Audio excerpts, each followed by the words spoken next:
All right, week 2 of Echo's training here with us. She has on her big girl collar. It's way too big for her, but she's a Corso, she'll grow into it. Pretty much what we've done is more or less the same thing that we did in the last week.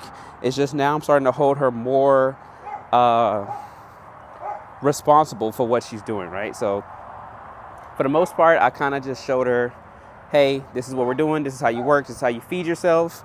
And now it's more like, by now you should kind of understand that what we're doing, and let's get to work, basically, right? So I'm still walking her through things because she's still a puppy, and I'm not giving her corrections on being wrong. I'm giving her pressure on blowing off things that I know that she's doing, right? So what you'll see is that if I give her any type of correction, she's taking a stick. Give her any type of correction, it's gonna be not a pop, it's gonna be like straight on pressure, right?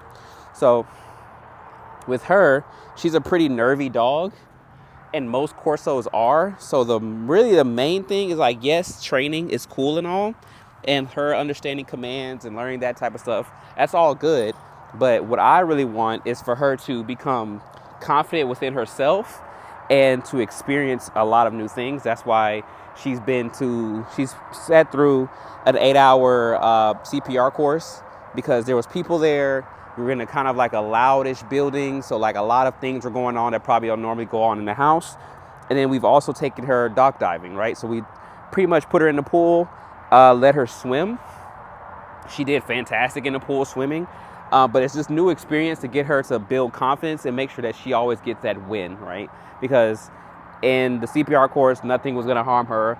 And in the dock diving thing, I'm standing on a dock. We had somebody in the water, so she couldn't fail, right? Good girl. So the training aspect of it is cool, but what we want to do is make sure that she is well-rounded and understands that the world exists. Because that's the point of her life. Yes, that's the point of the life that she's in now, is that she's kind of realizing that other things exist outside of her. So she's kind of, I wouldn't say reactive, but very cautious about other things and other people, right? So that's why I've been trying to get her around a lot of new things, new people. So with this week 3, this last week, we're going to be having her come out and do just regular puppy stuff, right? Yes, around just people. So it's not necessarily, I don't really care about her reaction towards her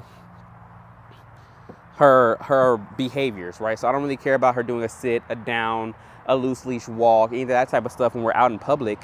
What I'm looking for is for her to realize that nothing is out to get her, and she can be calm around those things, right?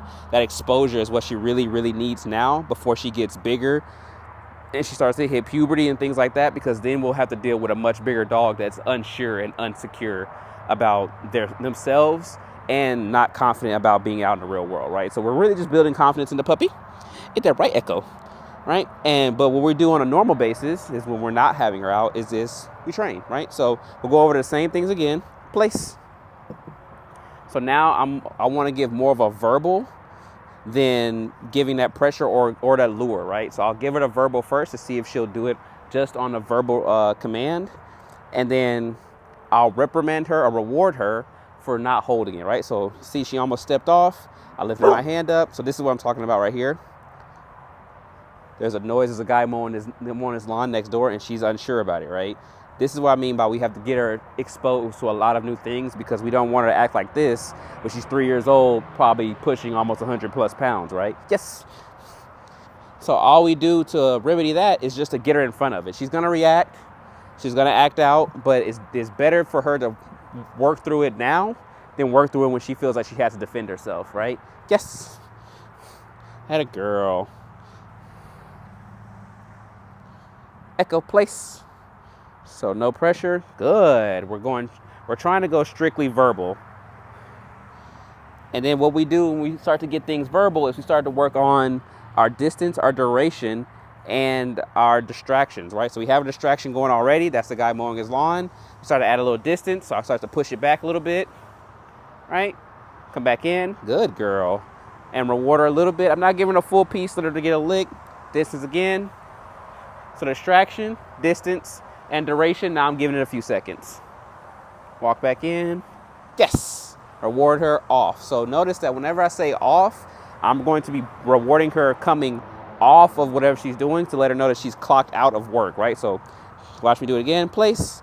I give her that work. She's at work, quote unquote, right now because I told her the place. The goal is to have her understand that whenever I ask you to do something, you do it until I tell you to do something else. Or if I clock you out, your clock out word is yes. She comes off of place, comes get her reward. All right? Good girl. Same thing with anything else. So we'll go on to our other basic commands, basic exercises. Sit. Distraction, distance, and give it a few seconds of duration. Good. Reward her. Come back out. Good. So notice that good, when I use the good marker or the good word, yes, that means I like what you're doing, keep doing it. So instead of me going stay, stay, stay, I'm just telling her she's doing a good job by doing whatever I'm asking her to do, right? So I don't necessarily use stay. So not at any point will I ever tell her to stay. I'll just tell her what I want from her, and then I'll say good job for doing what I want from you, and then you'll get a reward after you're done with that exercise, right? So a couple more reps. And another thing I want to hit on is like something that's very important, especially when you guys get her back and she's you're working her on your own. Your lure is the most important thing for her. So right now I'm building that lure for you guys. So that means wherever the hand goes, she goes, right? She's glued to the hand. So I can bring her around to a heel. I can bring her head up. We can walk. We can sit. We can down. We can sit again. We can spin. Keep spin. There you go. Yes, right? That's what's powerful for you, is that you're gonna have to lure her around to everything, right?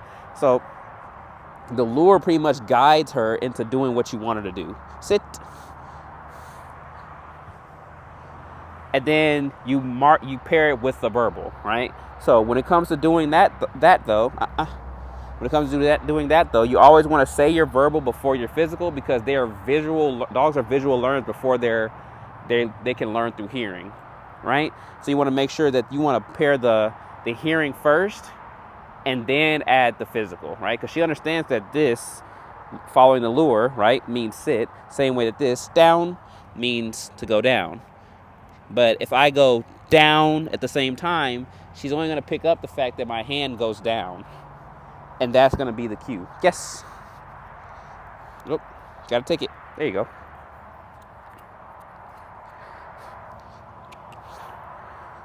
Sit. Good girl. So notice I gave her that duration cue. I like what you're doing. Keep doing it. Now I don't have to keep telling her stay. I don't have to keep checking in. I can look over into the field. I can look at the freeway right here. And then I come back. Good. And I reward. I don't have to say it again. I don't have to say anything again, because now she's starting to realize that, yes, that good marker means that I like what you're doing, keep doing it, and I'll give you a reward later. And she loves sticks. So I've been having to take sticks out of her mouth so she doesn't freaking choke on them. So then you have your place, you have your sit, we have your downs, right? Down is something that's going to be a little more difficult for her, but we've still been working on it pretty well. It kind of has the same value as everything else, but she likes to do the opposite of what I ask. So if I ask her to sit, she'll down. And if I ask her down, she'll want to stand up eventually, right? Good. See?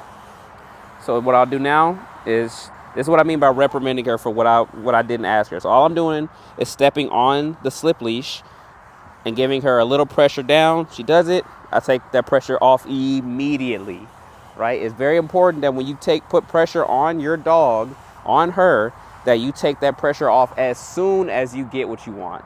Yes. Oop. Because at that point, it's not communication. You're just putting pressure on for the sake of putting pressure on, right? So for a better view of me putting pressure on, I'll tell her down, pressure on, pressure off. Yes. The fly flew in her face. Yes. So now she's being lazy. Come on, there you go. So I had to give a little pressure for her to come get it, because anything that I say has to be absolute. So if I tell her SIT and she doesn't do it, and I go, okay, that's fine. How about you just do this instead? That's not working. So if I say sit, she has to sit, or I want to make her sit. Down, she has to down, or I'm gonna make her down. Let's go. She has to do it, or else I'm gonna make her do it. But she's willing to do it for me, so I don't have to put pressure on her. Good girl. Yes. All right, so that's gonna be the important thing, that when you guys transition back home, that we go over and you make sure that you remember that we are gonna be working that leash pressure, but she shouldn't need it unless she's defying what you're asking her to do, right? So, yes. What we'll go into now is going to be some recalls. So we're working on longer recalls now. So we're leaving the forefoot line, and we're going on to this giant collar she has on. I didn't think her neck would be this small with a body this big. And there goes her reaction to like things that she doesn't like, right? So what we'll do is we'll put her place, and then she's gonna walk off. Yep. So she's new to the flexi, so now she probably thinks that she's like free because the slip leash isn't on, right? So now she's being interested in the flexi.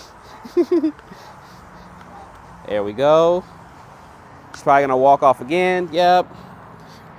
Because now she thinks that she thinks that I don't have control over her right now, right? She doesn't understand that this is still a leash as well. Place. Good girl. Right? So now I'm just getting some distance. I'll give her a recall. Echo, come. She comes in. She sit. Still sniffing my flexi leash.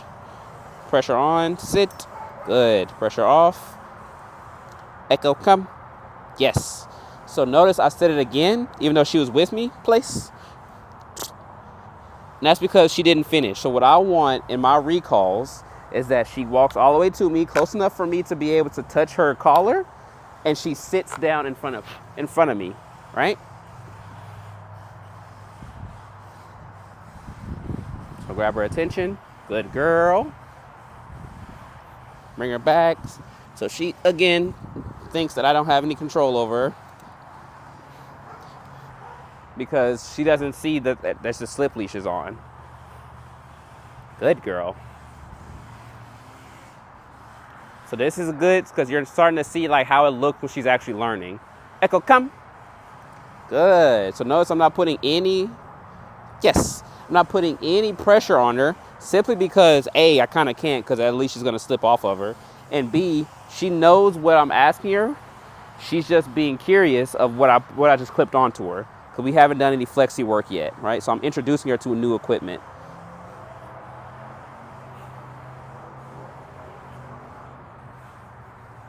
Echo, come. Good girl. Yes. Nice. Now we're cooking. Good girl. Let's get one more in. Echo, place. Super. Wait for her to settle before I start moving. There we go. Up. And there, the way I corrected her to leave in place is I just walked into her space, right? Made her uncomfortable because I was all up on her, basically.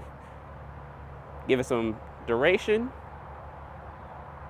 Echo, come. Good girl. Come all the way in. Close enough for you to touch the collar. Sits.